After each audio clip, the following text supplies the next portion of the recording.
And on today's video, I'm going to be giving you 10 design advice tips for better furniture arrangement either in your living room or family room. So let's jump into today's video. Tip number 1, need to choose a focal point. And I know you probably watched tons of YouTube videos, read different articles. It is absolutely true.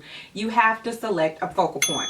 You might be saying a focal point. I say how you choose a focal point is what is the greatest activity in that room. The TV area will be your focal point. If you have a fireplace, the fireplace area can definitely be the focal point. One thing that we don't want to do is to split our focal points unless your room is a really oversized room and you're creating separate conversation areas. That is possible. But for the sake of this design tip, we have to select a focal point or either create one. It can be a fireplace, it could be a view outside of a window, it could be a piano, whatever that is, we'll create it and create the room around that. Number 2 of my design advice tips is we have to consider the traffic flow. So traffic flow is the area that you give to a room where a person can walk freely without tripping or having the space be impeded by something.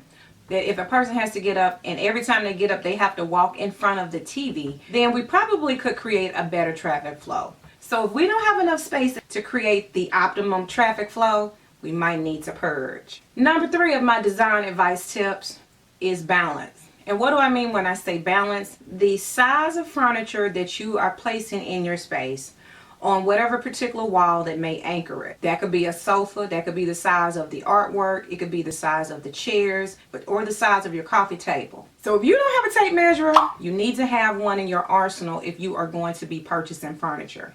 I have about 7 tape measures. I have one everywhere because I do not purchase things and I have not measured my space.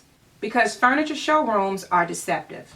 They get us into thinking that we have all of this space, and that's not the case. It's like this. You know you got enough room for a VW Bug, but you go out and buy a stretch limousine. Now you know you can't fit a stretch limousine inside your house. So, before you buy, get a tape measure and measure.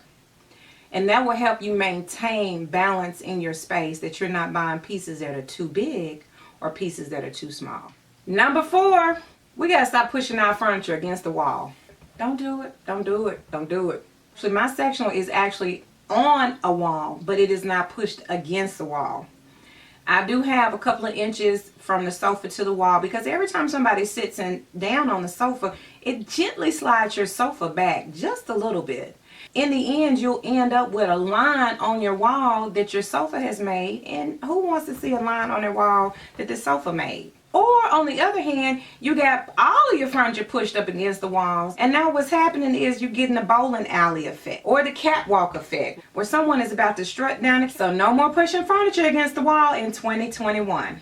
Now that we've created our focal point, we have balanced our furniture, we have not pushed our furniture against the wall, and we have an optimum traffic flow, we want to create conversation areas. And how do you create a conversation area? You want your furniture pieces to be close enough where you're not having to raise your voice to talk very loud. This might be a good thing to practice because we are all on our phones so much that having a conversation area might just be a good thing. Well, I don't have this issue in my home, but some people may have where their room is really large. And if your room is really large, you might have to create 2 conversation areas. This can also be the same case if you have 2 focal points. I know sometimes you will move into a house and the fireplace is here and then all the outlets for your TV is on the other wall. In that case, you can maybe do 2 chairs in front of the fireplace and then center everything else around what is happening with the TV watching or the main event in that room. Ooh, number 6. I don't know if I should have put this as number 6 or number 1. And that is buying the correct size rug for your space. How do you know if you have the correct size rug for your space? All of your furniture pieces, meaning your chairs, sofas, love seats, a portion of that furniture should touch or sit on the rug. And everything is not touching the rug, then more than likely your rug is too small. Let me tell you what's going to happen with a too small rug. When people come into your room, they're going to hit that edge. Someone is going to trip. I tell my clients, as well as myself, I would rather you wait and not even get a rug until you have enough money to buy the right rug. And there are a couple areas that I tell people to put money in. You need to put money into your heavily used upholstery goods. If it's a sofa and you're going to be using a lot, you need to put more money into it. If it's a slipper chair that's just taking up some space, it's kind of pretty and it's not used very often, you might not have to spend as much money on a piece like that. But a rug is a high traffic item. You're walking on it all the time. The larger that they are, of course, the more expensive they're going to be. It reinforces your style, it brings color to your space, and it can be a focal point.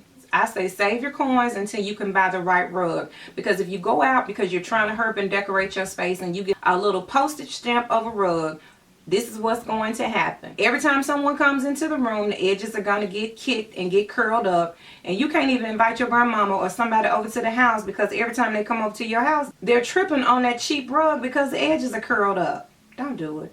Don't do it. Just don't do it. Save your coins until you can get the proper rug. Me personally, I love wool rugs. I usually wait it out, get me a wool rug. And if you go to Home Goods and shop their rugs, they really do get a lot of good rugs, and a lot of them are 100% wool. And the reason why I like a wool rug, now it's pros and cons to them. Colors are true. They're all the way through the fibers. Pile is always good. They tend to lay flat. They usually don't curl up, and they last a long time. The cons, you're going to have to keep it vacuum because it is a natural element. So y'all know I got a story, right? My story is about one of my clients that I had when I was living in Florida.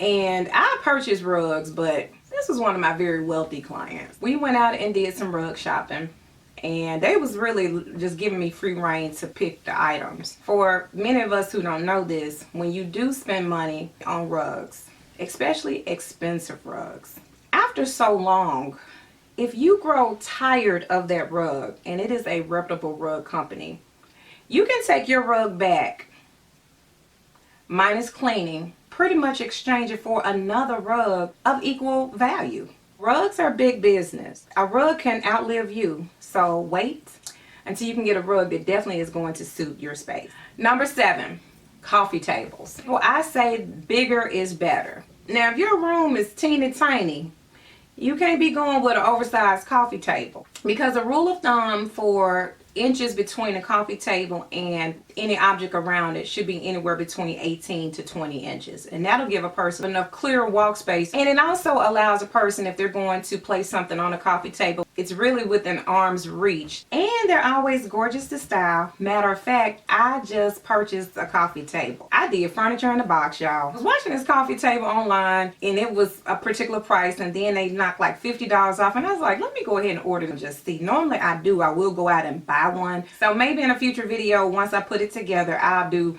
a styling coffee table video or something like that, so y'all have to tune back in. And the one that I purchased is a square, but it really depends on the style of furniture that you have and what vibe that you want to give off in your room, what shape coffee table will best work in your space. Number 8.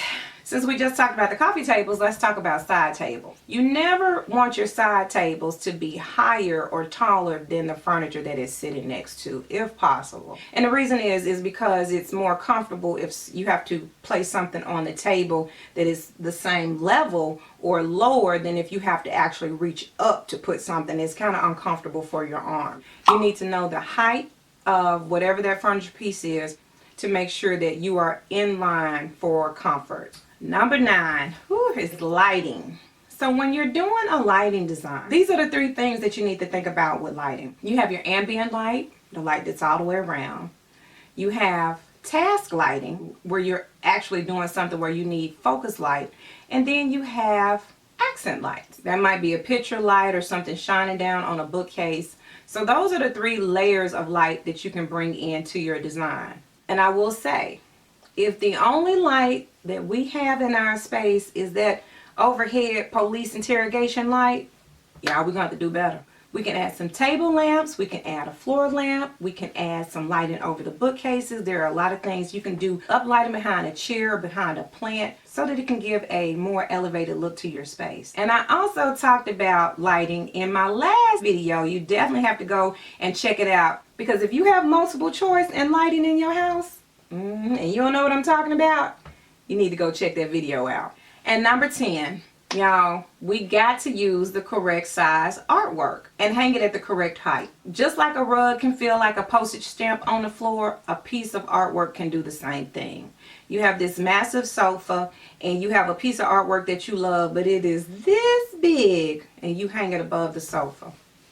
But I got some ideas that you can do if you absolutely love that piece of artwork and you feel that that's the only place that you want to hang it. I would say go get it reframed and have it placed in a larger mat and then also in a larger frame so that it can fill the space up. If you don't want to do that, you can also incorporate more art pieces around it or objects around it so that it can fill the wall and create the gallery wall effect.